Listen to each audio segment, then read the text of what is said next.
As I've mentioned before, I'm primarily a Windows guy. I've been working on Windows computers most of my career, and I've never really seriously given the Mac a fair shake. Well, with the announcement of the newly redesigned Mac Mini, that all changed, and I latched onto the hook that Tim Cook threw out into the water, hook, line, and sinker. I should quickly say I'm not new to the Apple system. I've had a few Macs over the years, but they were more used as a novelty more than a serious actual workstation. And I've been using the iPhones and iPads for quite a while now, and I'm kind of an Apple fanboy when it comes to pretty much anything Apple. But the Mac itself has eluded me. That is until now. Over the years, Apple has impressed me with their ever improving process of upgrading and migrating to the new hardware. But when you buy a new iPhone, it's just so simple to move everything over to the new device. What I wasn't expecting was how much has been done on the personal computer front as well as the portable devices. So in this video, I wanted to talk about some of those things that impressed me as a Windows user making the transition to the Mac. Now, I don't know if you've been considering making the change from Windows to the Mac, but my thoughts might help you make that transition yourself. I've been using the Mac Mini now going on for about 3 months as my primary workstation at home. So here are some of the things that have gotten my attention and have made me realize how user-friendly these machines really are. So I've heard about AirDrop before. I might have used it a few times, like to send a picture to my wife's iPhone, but I never really understood its power until I got the Mac Mini. Look, you have no idea what a pain it is to copy files from one Windows computer to another device. It's an incredibly painful experience. And once you get it working, sort of, there's definitely no guarantee that it's actually going to work the next time you want to do it. But AirDrop, not only is it working, it works super fast. It allows you to copy files from your iPhone to your Mac, from the Mac to your iPad, or just about anywhere else. There's no setup that's needed other than making sure, of course, Bluetooth and Wi-Fi is enabled and that you don't have your personal hotspot enabled. But minus those things, which usually are already set up, you just have to make sure that they're already in your contacts so that if they have it set up to only receive from their contacts only, then you're allowed to have that transfer. So I've had some large video files on my iPhone that I wanted to copy over to the Mac Mini, and I thought I should try doing this through AirDrop. Literally 2 minutes later, that large video file was on the Mac Mini and I was already editing, which is amazing for me. And I know you longtime Mac users are probably rolling your eyes at me right now saying, well, duh. Of course it works. I've been doing it for years, but if you're in the Windows world, you would know it's not easy to do on a Windows PC. I mean, other than using something like Dropbox to sync files between devices, but that takes ages for it to upload to Dropbox, and then you have to wait for it to download back to your other device. And before you start yelling at me in the comment section, I know there are ways to do it on Windows, but typically you have to use third-party solutions. But none of these solutions are as simple as AirDrop. And I copied that video over to my Mac Mini. I actually laughed out loud and was shocked at how quick and easy it was. I'm impressed already, but we're just getting started. One of the other things I had to set up on the new Mac was a printer. One afternoon, I realized that I needed to print a document to fill out for an appointment. And we have a nice color Canon laser printer that I got for my wife a few years back for her graphic design work, and I realized I had not actually set up the printer yet on the new Mac. So I opened up System Settings, I typed printer in the search box, I clicked Add Printer Scanner or Fax, and it popped up a window that said, hey, I see you have a Canon MF632C color printer available. Do you want to set it up? I said, yes. It said, okay, you're ready to use it. I'm like, wait a second. I looked at myself in the mirror, but I actually didn't do this. I just kind of visualized me doing that. I blinked a few times and wondered, what just happened? If this was a Windows machine, I would have had to go to the vendor's website. I would have had to download their software, install the most recent drivers, then reboot the machine, and then maybe 10 or 15 minutes later, I'd have a printer set up. And if I was lucky, the installation software would detect the printer and add it. I wouldn't have to go find the IP address of the machine and manually add it into the software. But with this setup, not at all. It was super easy. I might be exaggerating a little about the Windows setup, but it's not that far off. If you ever experienced that, you'll understand. Another function I learned to appreciate once I got the Mac Mini was the universal clipboard. Simply put, you can copy text, images, and files from one device to another just by doing that. On the Mac, you hit Control-C to copy, you go over to your iPhone or your iPad, and tap where you want it to go and hit paste. Bammo, it's there. You can even copy an image from your iPhone, go to your Mac, open up Photoshop, or like I use, Affinity Photo 2, and hit Control-V, and it pastes it in. Just about any application you use, you can do this with. Now, it might be crazy, but I'm pretty sure I was able to highlight text in an image, and then I was able to cut and paste that text out of the image and paste it into a document, and that's crazy. I'm pretty sure that happens. I think I read somewhere that you can do this both on the iPhone and also the Mac. You can't do that on Windows, not at all. The only way that I could do this on Windows is through a third-party application or a file sync service like Dropbox. You could also use something like Notion or Evernote or OneNote, but again, it's not the same. But it gets better even more with our next item. So we're moving into crazier territory. I have seen this demonstrated in the Apple announcements before, but I've never really experienced it myself until now, even though I probably could between the iPhone and the iPad. So imagine you're reading and responding to an email on your iPhone as you're getting home from a walk. You get to your desk, you sit down, you set your phone down on the desk, click on the toolbar, there's an icon of your phone on the toolbar, and mail comes up with the email that you were already typing, already working on, and you can finish it on the Mac. Or the opposite. You're reading through, let's say, a Reddit thread on your Mac, and it's time for bed, but you want to finish reading through this thread. So you pick up your iPad, swipe from the bottom to open up the switcher, and there's an icon on the bottom that shows your Reddit page on the Mac. You click that icon, head to bed with the iPad to finish what you were doing. Windows, again, the best I can come up with is you can use Notion, Evernote, or OneNote, third-party applications that will let you copy a link to a web page that will sync to your other devices, but again, it's not native. With a Mac, it just works. Okay, I want to add one more thing here while we're talking about this. While I was working on the notes for this episode, I was typing away and someone at work slacked me a question. It popped up in a window on my Mac, and I instinctively, just out of habit, clicked the pop-up message. Well, it opened up Slack on my iPhone in the iPhone window on my desktop. I typed my response, hit send, and kept going. I didn't have to pick up my phone. I didn't have to do anything else. It was just popped up. It was just seamless for me, and it was so cool to have that happen. So, great experience. Okay, let's move to a different area instead.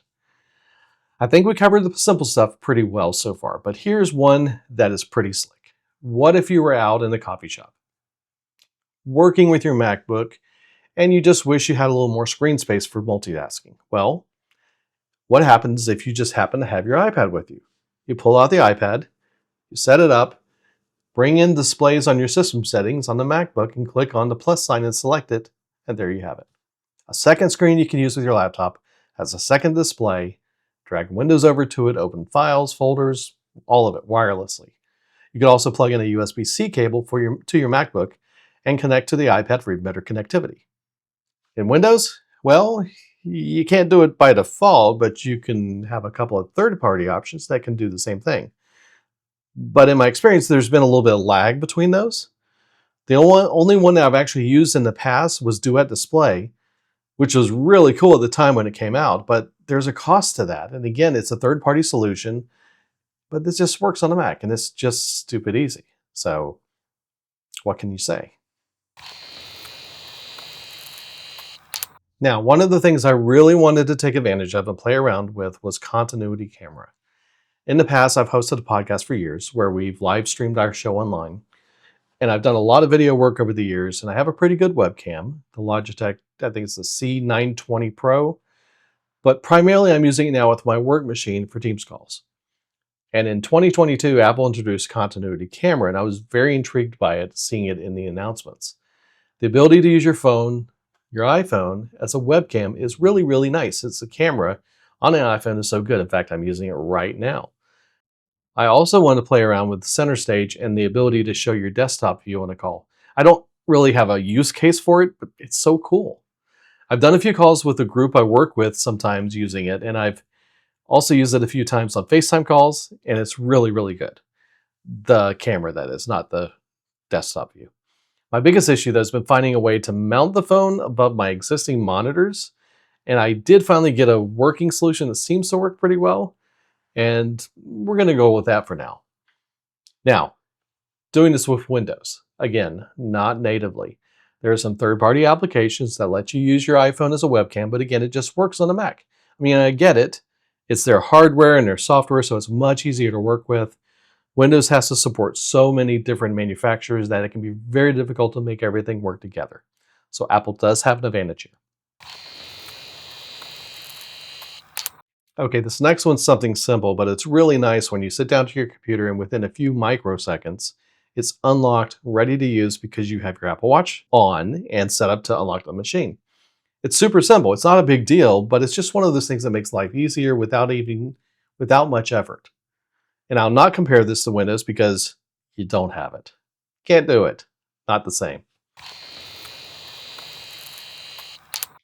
It's also nice when you're out and about and you don't have easy access to a Wi-Fi network, when your system will just let you automatically connect to your iPhone's cell network as a hotspot.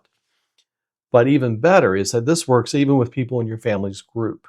So the other night, my wife left her cell phone at home by accident, and she did have her iPad Pro with her, but it doesn't have cellular capability. So she got in the car and realized she needed to send a text to someone before we left where we were at. So she opened up her iPad, and it had already found my cell phone and automatically connected to the hotspot, and she was able to send her text message using iMessages just fine without any issue. So it was seamless. It was something that just worked. Now with Windows, it's not quite as easy. You have to open up network settings and find and join the personal hotspot. Usually you have to enter in a passcode to join the network. Then it might connect automatically without needing help going forward, but you have to have personal hotspot turned on or you won't be able to connect. With instant hotspot enabled, you can still connect even if it's off if you're in the family group. So that's just something that's very useful. We've already kind of mentioned this, but being able to send messages from the Mac is honestly a game changer. I knew you could do this, so it wasn't a surprise, but using it myself just makes me appreciate it more. I can be working on a project, writing a script, whatever I'm doing, and if someone texts me, I can click over and respond without even leaving the keyboard. And it's so much easier to paste content and text messages and to share things when you're doing it from the Mac. And I don't have to drop everything I'm doing to go pull out my phone out of my pocket or run to the other room to respond to messages. So it's all seamless. And FaceTime is great too.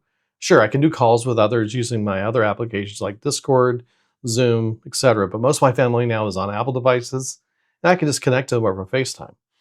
I can also use my iPhone, my iPad, my Mac, and even the Apple TV if you have a more recent version of it.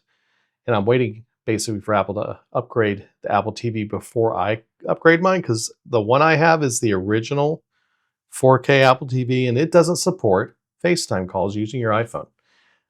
It's kind of silly. I looked for that feature and I went to go do it. It didn't work. I tried a few options and I looked up online and found out the first edition does not support it. So I'll wait for the next update, but when the next one comes out, we're going to snag that one and we're going to play with that. And lastly, a really cool feature where you can open up and take a peek at just about any file on your Mac by just tapping the spacebar in the Finder window. It works with just about any application, from PDF files, images, and even videos. It's really neat. You don't have to have anything installed prior to be able to do this. Now, let me be sure to mention that the Mac environment is not perfect. I do have issues. They aren't game-breaking issues, but they're annoyances. For example, one is the mouse situation. For everyday productivity use and video editing, the Magic Mouse is great.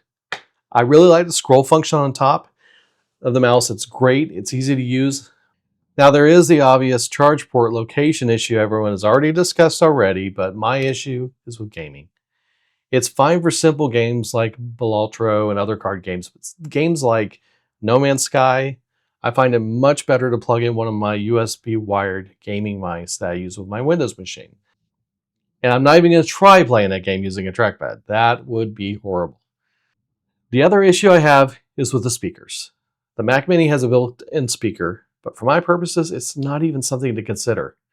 I edit video on this machine and I need stereo sound, and I need to be able to hear it. So I've tried a few options, but they're not ideal. The first one was to plug in my external speakers that I use with my Windows machine. It sort of works, but it's not really the best solution, because if I switch between the two machines for any reason, I'd have to unplug it and plug it back in. The other option, option 2, was to connect the Mac wirelessly to my Apple HomePod mini group. That works great until you start editing video. Then the audio gets out of sync with the video. And I mean, we're talking 1-2 second delay. It is completely unusable that way. So the third option, which is the way I currently edit my videos, is to use my AirPod Pros. They link up effortlessly to the Mac Mini and I don't have any issues at all with delay. Plus, they sound amazing. In the future, though, I want to get a set of really nice studio speakers to permanently fix the issue, but that's a problem for future me and I can wait on that for now. Other than those things, I don't have many other issues. I'm really happy with how the process has gone. I think I can honestly say that I'm truly a converted Mac user now. I understand now the more compelling nature of using the Mac, even more than I already did as a mostly mobile Apple user. The way Apple has integrated the experience across all the hardware has paid off where the system works beautifully.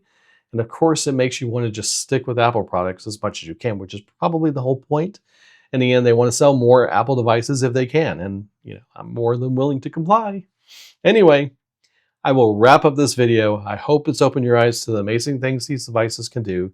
And if you're in a position of thinking about making the move from Windows, I would highly recommend it. If you have any questions about that, or even better, if you have some suggestions of ways I can enjoy my new Mac even more, leave it in the comments below. I am far from an expert in the Mac world, and I know I have a lot more to learn. But I appreciate you listening and watching, and I look forward to hearing from you, hopefully very soon. Thanks again.